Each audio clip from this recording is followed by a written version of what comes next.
As far as philosophy goes, it's people. So it's people taking care of people. And in sales, I think the thing we really miss is the care factor.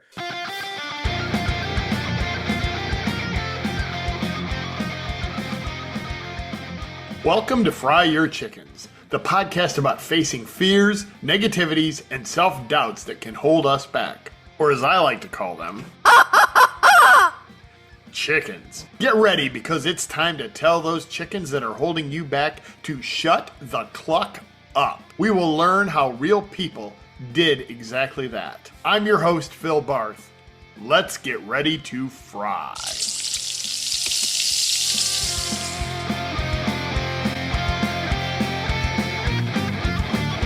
What happens when you put the human side of business ahead of the business?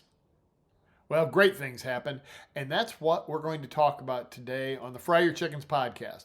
My guest is Jamie Knight. He is the owner of Knight Realty in the Port Clinton Marblehead area. We have worked together. We had lunch one time. I said, dude, I've got to get you on my podcast. So, Jamie, welcome to the Fry Your Chickens podcast. Thanks, Phil. I'm super excited to be here. Tell me about your philosophy as a real estate agent, because this is why I wanted to have you on the podcast. You do things a little differently. So thanks for having me on the podcast. Absolutely. When I think of real estate, I think of people, and my business 100% is people and taking care of people.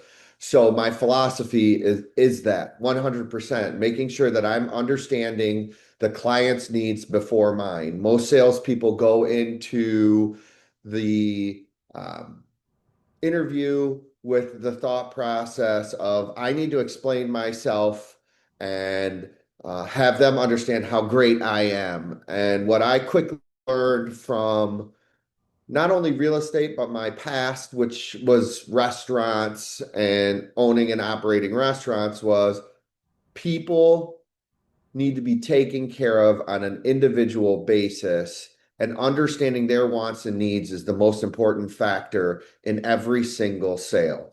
So yes, I go in and give a little bit of my pitch as to who I am and the qualifications of my business. But more importantly, I look at each person and listen to what their wants and needs are. So when I say that, for example, going in and talking with your mom specifically, it was more about making sure that she was okay while we were getting the house ready and having her comfortable with who was representing one of the most important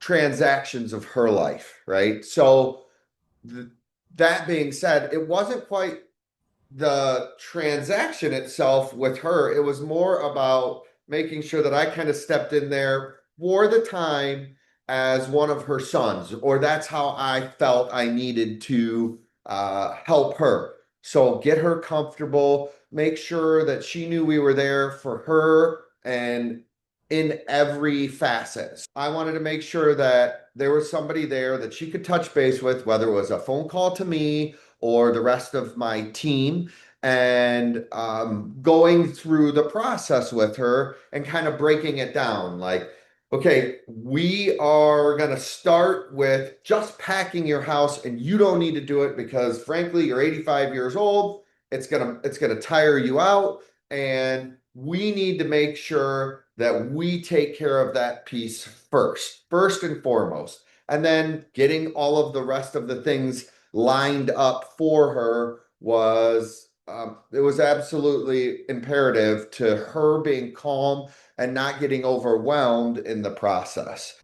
As far as philosophy goes, it's people. So it's people taking care of people. And in sales, I think the thing we really miss is the care factor, right? So caring and getting everything ready, that's the most important part of a sale. On a purchase, so if we're going out and buying a house as opposed to listing a house, the buy side is having that upfront conversation about wants and needs, location, and and then price point, and then figuring out what's the most important pieces of the puzzle for you to fall in love with that house. And then somewhat of getting out of the way, right? Like I have to get out of the way and let the buyers discern on what they want. We live in a vacation area. A lot of times it isn't just the house, but it's, like, hey, how close in proximity are we to the Miller Ferry? Are we to restaurants, the CIC? If you're a Bay Point person, sometimes it's Lakeside Chautauqua, which is a gated community, a Christian gated community, or Bay Point, which is like an all-inclusive resort style living. So, and then there's all sorts of other ones sprinkled in there, Johnson's Island, da da da da da. Like we can go into a lot of the different areas, but it's what really makes the buyer tick. It always boils down to, people. So it's the relationship I create quickly, because that's what it is. And we have to create a relationship very quickly where they trust me to execute on a variety of different parts of the transaction, whether it's the transaction itself or all of the small details afterwards. Excellent. And I know my mom loved the approach. Mom is a huge Jamie Wright fan. She loves you, and was very, very pleased with you and your staff and the care that you took of her. And I really know that you do this.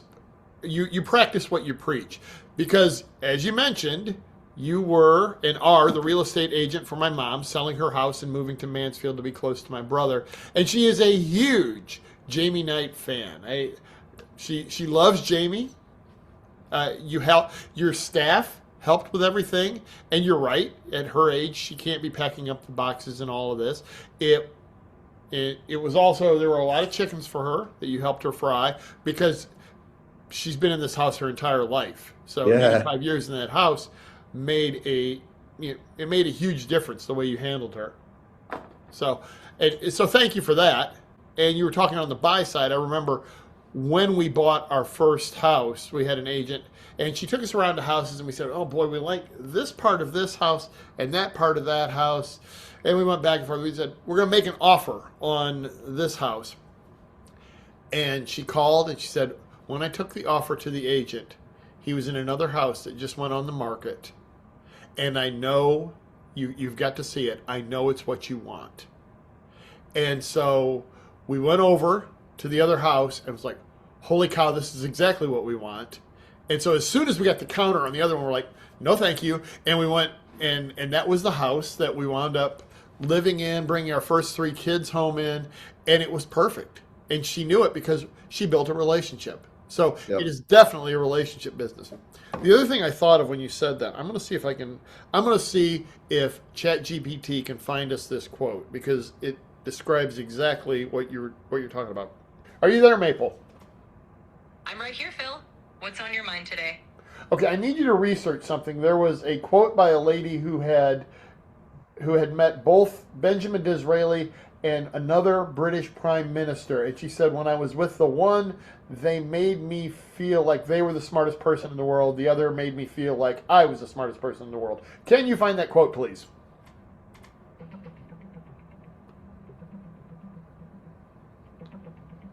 You can hear the theme music. It's thinking. It is. Good night. You kidding me? Search the web. Well, the quote may or may not be. This whole thing may or may not be. Oh, it's there.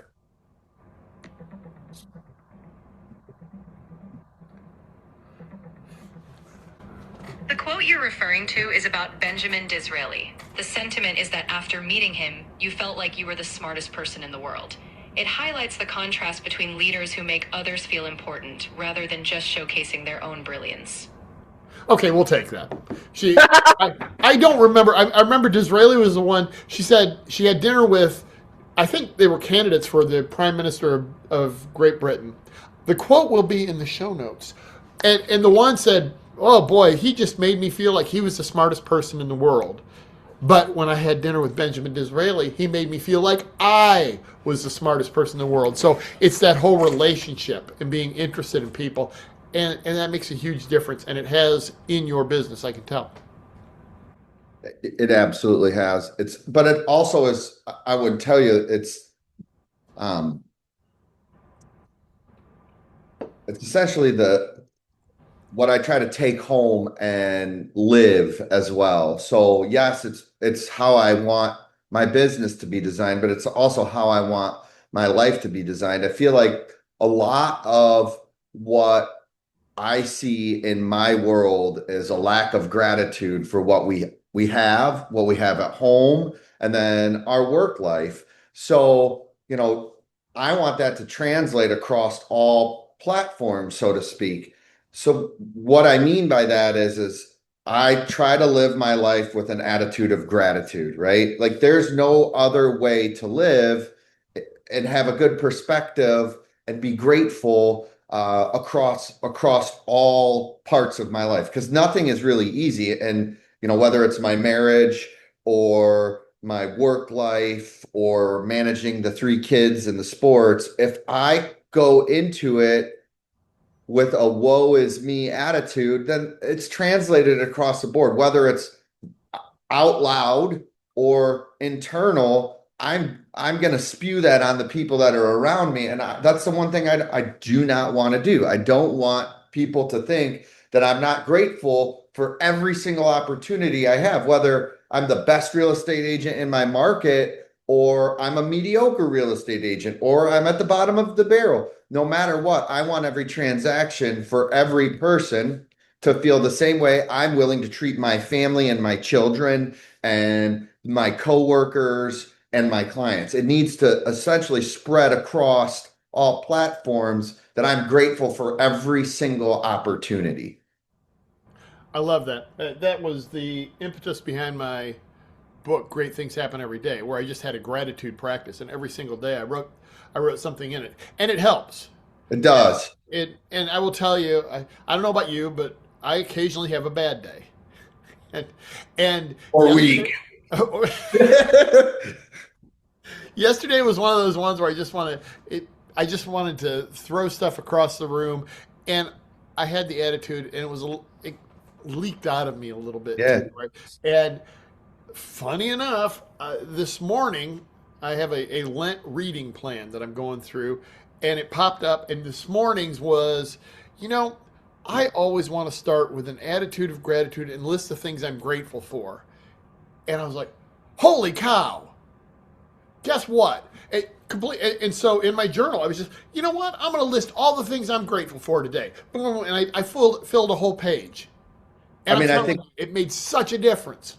it's so I'm looking at my phone right now because I was going to show you this morning's, but I do this every single morning with one other individual inside the office to set my day with a list of gratitude, just so that, hey, remember, every day has its challenges, but let's start off in the right mindset. And then those challenges aren't challenges, they're just things that we have to objectively handle and move through. And it's a game changer when I'm doing it consistently, right? I think the one thing that I might not have said is everything about my business is consistency. And when I lack consistency, it's just as bad as gratitude. It leaks into everything and I get lazy. So if we start the day off with just a simple, hey, I'm grateful for the sunshine today. I'm grateful that I got to wake up today. I'm grateful for the opportunities that are sitting in front of me that I can go seize, or I don't have to do anything and I'm still going to have a good attitude about it. But yeah, like game changer. And I learned it, frankly. Gratitude lists were part of my early recovery in AA. So my sponsor, who has been my sponsor for 20 plus years, he leaned into me when I was in my 20s, when I first came into AA, about making sure that we're grateful for every day. And, like if we take on recovery as the opportunity to give back for all the things that we screwed up and so on and so forth, and make that gratitude list and kind of live by it as the start of our mornings, our days won't be so tough and so hard in the sense that, gosh, I just missed that drink or that drug, and that becomes insidious and leaks into everything in our daily life. And then you don't have you have fleeting recovery, and your bottom is not it's not a one and done thing. You kind of skip across the bottom in recovery, and you go in and out, and sometimes you live and sometimes you don't. And I really took that to heart. And I struggled through my 20s to stay sober. So it's not like oh, I walked into AA and I was recovered. It had nothing to do with that. I struggled all the way until, my early 30s is when I really started to get continuous sobriety. And by the grace of God, hopefully that will stay the course. And I do a lot of things to make sure it stays the course. But the biggest change in my life was making sure that my side of the street was clean, that I was doing the next right thing, and then always checking myself with a gratitude list to keep into perspective. Like, I buried a lot of my friends in recovery, and it was the list that they forgot that killed them, right? Like they go through the process and then they forget, and then "Oh, I'm just going to go out and have one more drink," and that last drink is what buries them, whether it's a car accident, an overdose, or prison. I mean, those are three realities for true alcoholic drug addicts. And thank God that I have a wonderful group of guys that I stick really close to, and we meet on a regular basis, and we talk on a regular basis, and we send each other different kinds of materials. But like making sure that you have those checks and balances in your life, whether it's recovery, like I said, workflow, home life balance, if there's such thing as home life and work balance.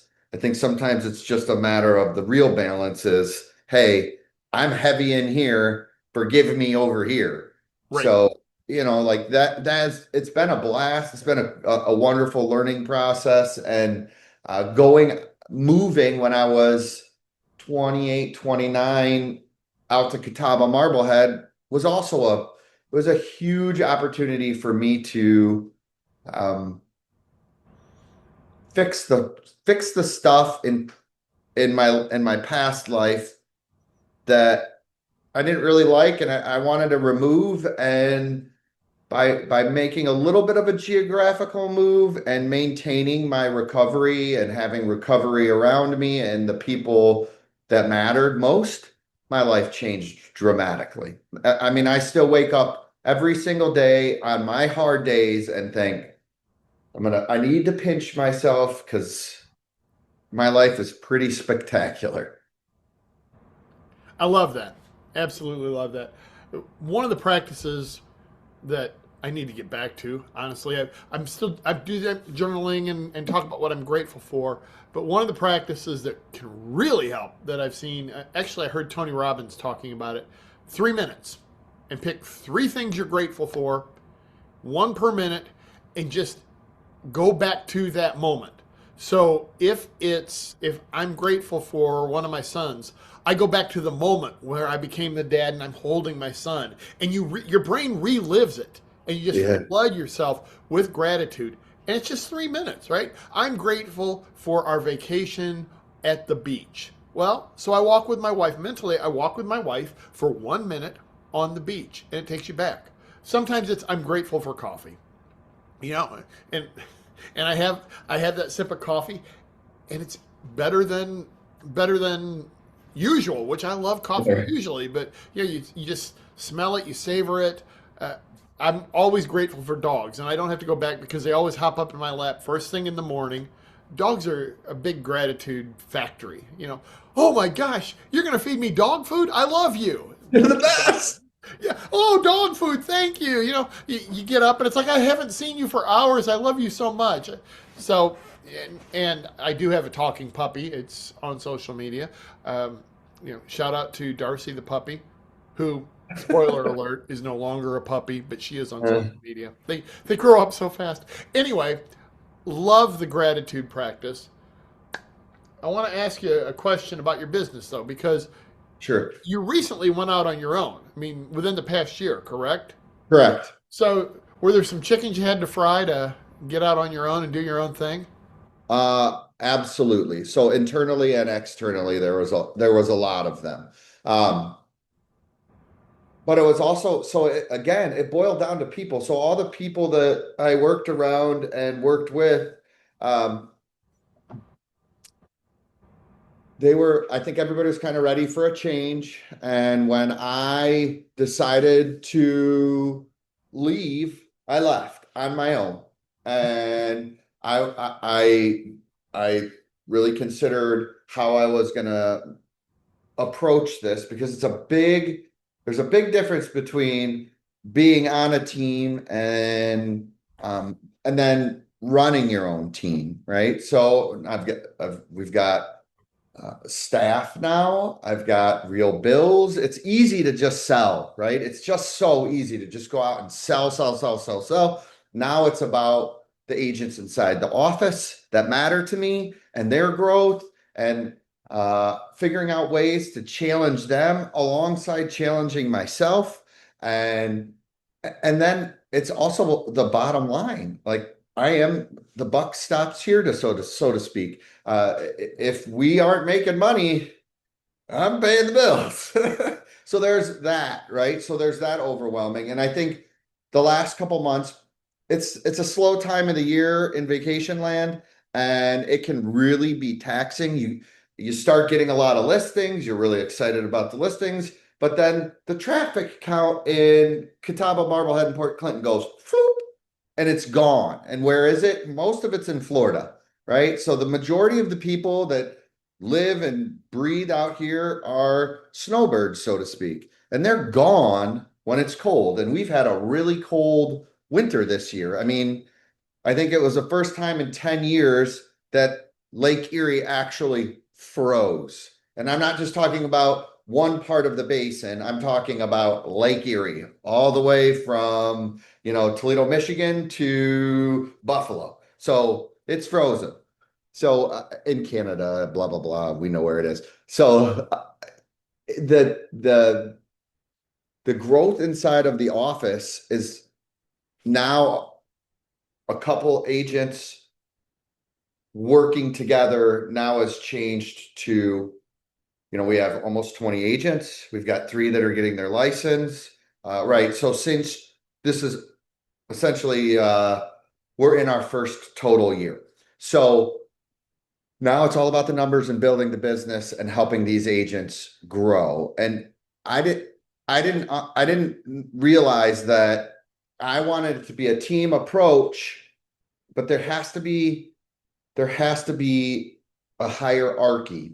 And I don't like that personally. Like I want to work together as a group, and I want to lead from behind and make sure that everybody else's their wants and needs are taken care of. And in the first 2 months, I realized quickly that that's a mistake. And I didn't understand why it was a mistake, but it's directionless.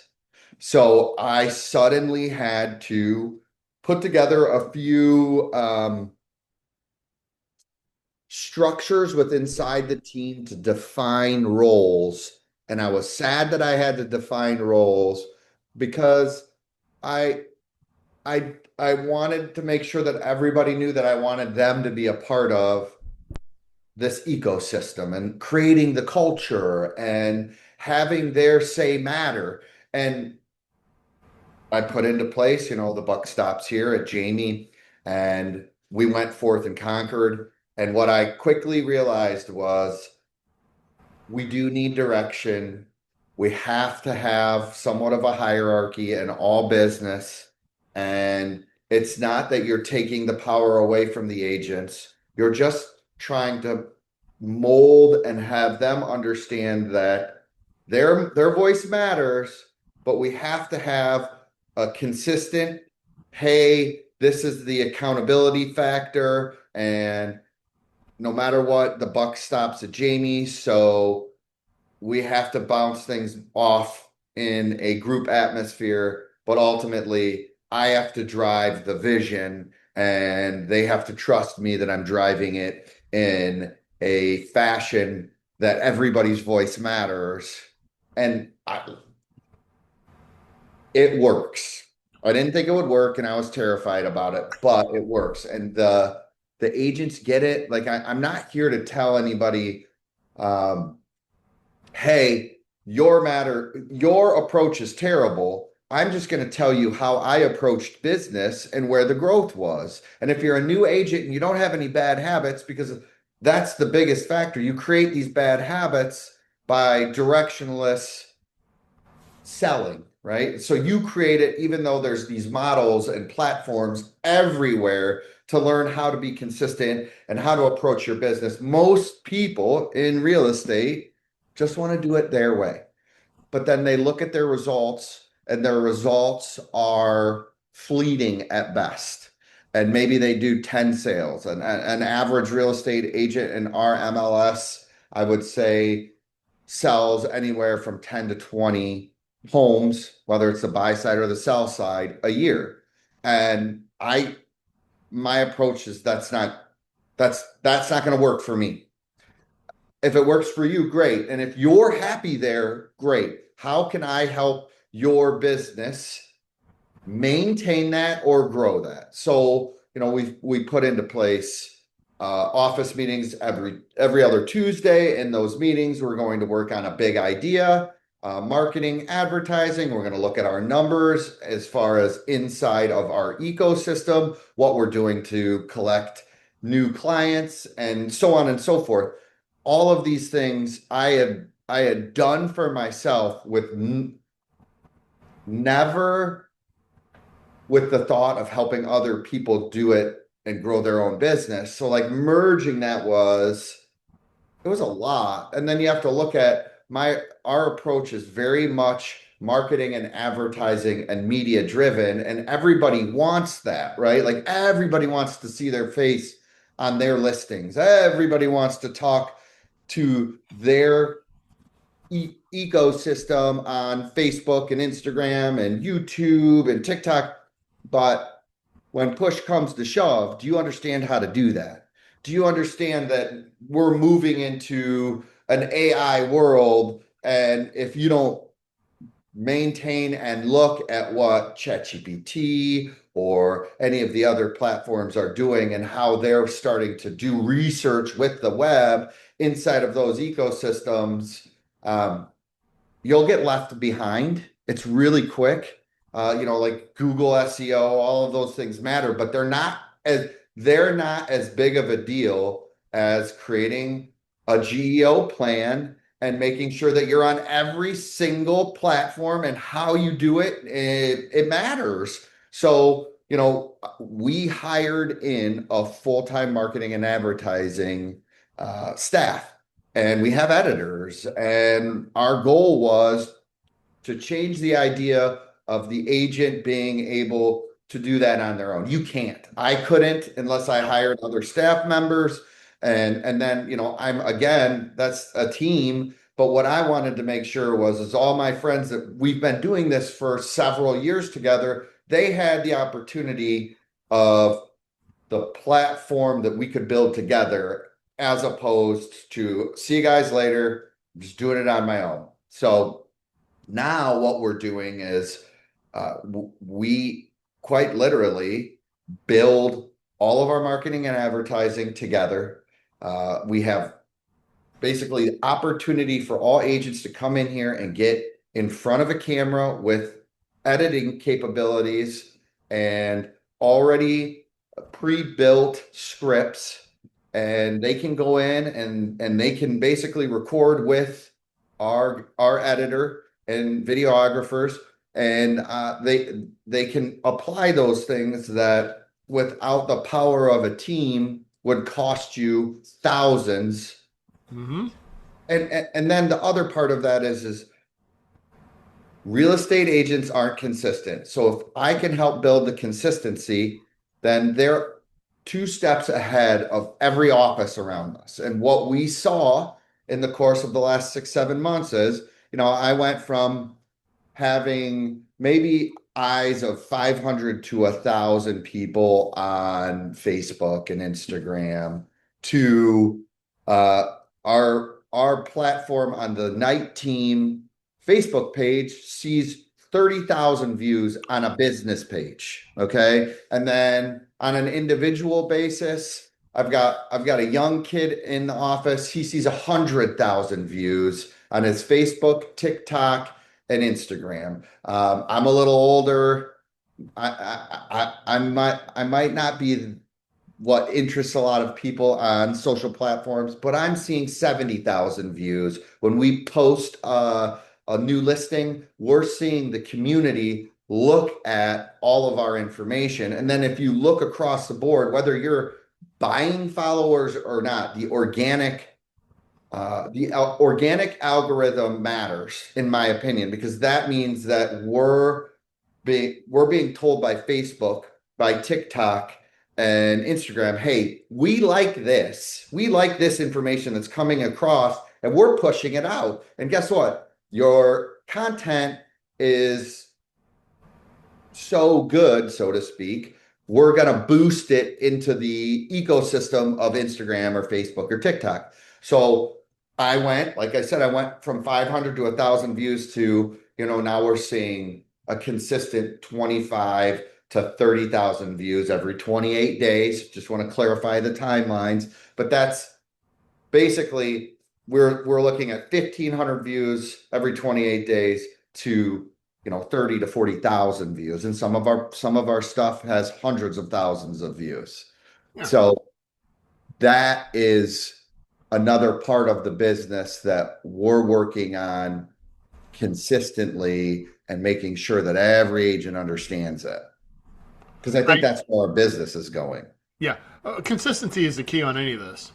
That's why Mhm. every day I have a little puppy that tells dog jokes on Instagram, Facebook, TikTok, and YouTube. And she gets 1 to 2 thousand views almost every day. Yep. So good for her.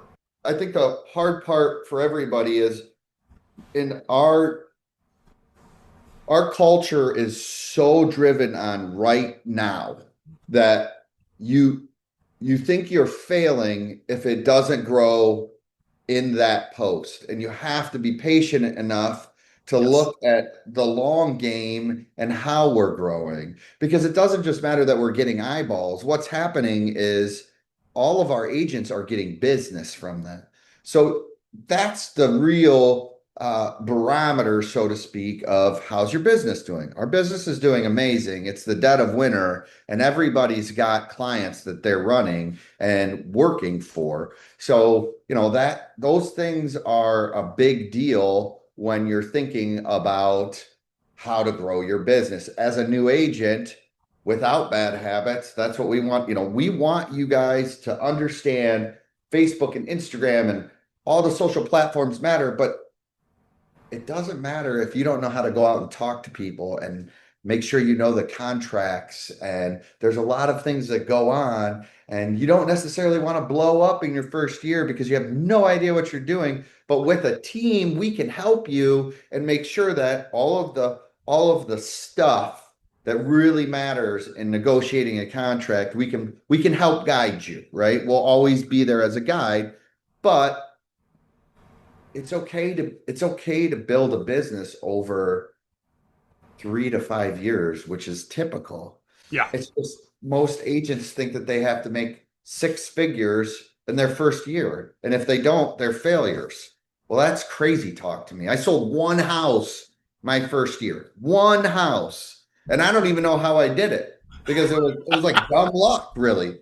And then I went into another office, a local office, and that broker, Jeff, um, he was awesome. I love him. I love him to this day. I don't work with him anymore, but he was the person that made me understand the biggest factor in this business. One is the education so that you know how to negotiate for your client. And then two was patience because I was broke and I had none and I wanted money and I wanted to provide and I wanted it was all now. And he sat back and listened and guided me and calmed me down and he would make me sit down and write out contracts, hand write out contracts, handwritten contracts, so that I understood everything that I was working on. It was a game changer for me. And now as a my own having my own team, that's the biggest fun factor for me is like I get to sit down with these agents and say, well, look at where you were, look at where you are, and this is where I think you're going to end up. We look at the data on a very regular basis and say, okay, fine, you don't think you're doing good, but you were in the top 50 agents. This is a newer agent specifically that I'm talking about, who thought that she was not successful. And I said, you came to us, you had a number, and in a year you doubled your income and sales. Like, stop. You're doing awesome. Have enough gratitude in your life to stop and look and see where you were to where you are now. And You want to avoid the comparison trap. mhm. In your business, in my business, you avoid the comparison trap. The other thing you mentioned was the consistent effort. And I am now pivoting and speaking a lot on AI because I've done a lot with AI. And the only problem I have is, shiny syndrome, right? So there is that consistency. And so I block my calendar.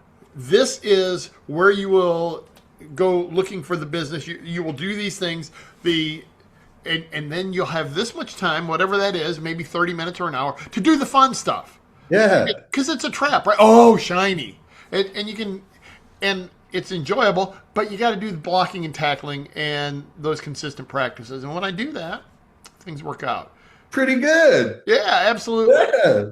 But speaking of the fun stuff, Uh-oh. here we go.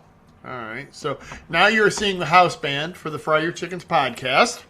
This Okay. is Lord Cluckington and the Headbangers. They will introduce the next section. Go. It's time for the big question because everybody cares. Fight one bear-sized chicken or 100 chicken-sized bears.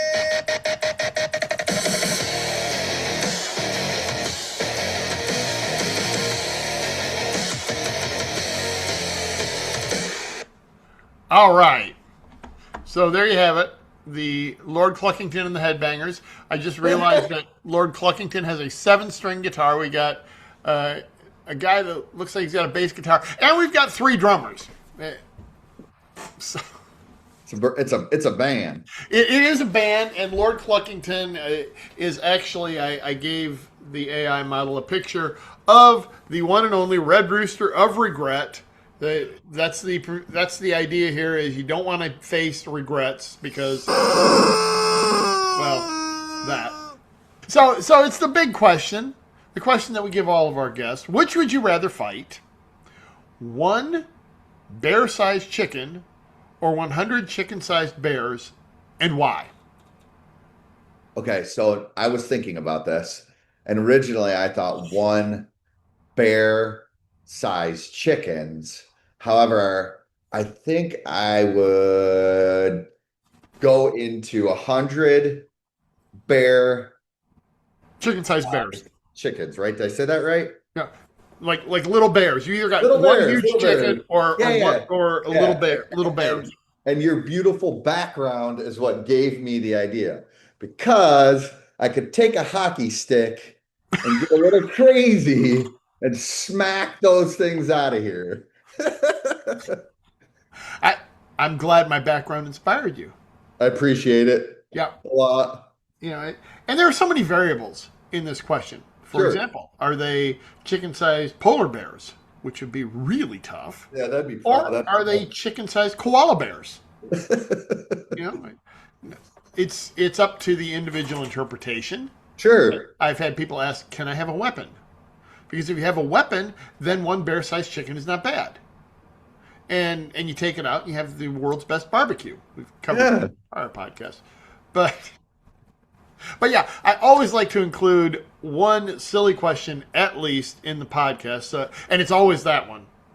So That's a good one. I mean, I just think of a bunch of little tiny bears with that hockey stick.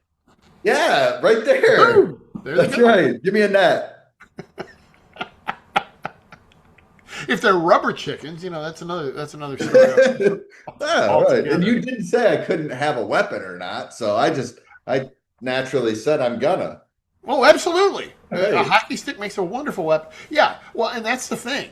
I put the question out there. You get to do whatever you want with it. So, I appreciate it. yeah. And it makes me laugh and think. Yeah, absolutely. And it's the most important question, obviously. Clearly. Come on. Clearly. Thank you so much for being on the podcast. Where can we find you online? So we have a web page. Hang on one second. I always forget these things. But you can find me on Facebook. You can find me on Instagram. You can find me on TikTok. Jamie Knight, real estate agent in Catawba, Marblehead, Port Clinton, living in vacation land. All right. Yes. Awesome.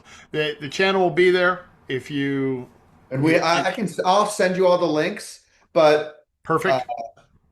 our web page is pretty involved and built out. We've got everything. So from Facebook to LinkedIn to YouTube, there isn't a platform that we're not a part of. And your videos are impressive. Really, thanks. really good. I have a lot of fun. That I can't take any credit for that though. I wish it was me doing all the editing. But you hired the right people, obviously. Yeah, they're the group of people that I have the pleasure of working with today are incredible in every single one of their unique niches in our office. It's a blast, whether it's marketing and advertising or Mallory is basically the catch-all of picking up all of everyone's pieces and making sure that our contracts are perfect, whether you're brand new or whether you're a seasoned vet. So we have a great group of people that we work together with. Awesome. Well, and I met a couple of them, and it's a fantastic office. I've enjoyed working with you, and I've really enjoyed having you on my podcast. Thank you again for being on it, and keep frying. Hey, it's Phil. Like today's show? Well, you'll clucking love my Fry Your Chickens newsletter on LinkedIn and Substack. Links are in the notes.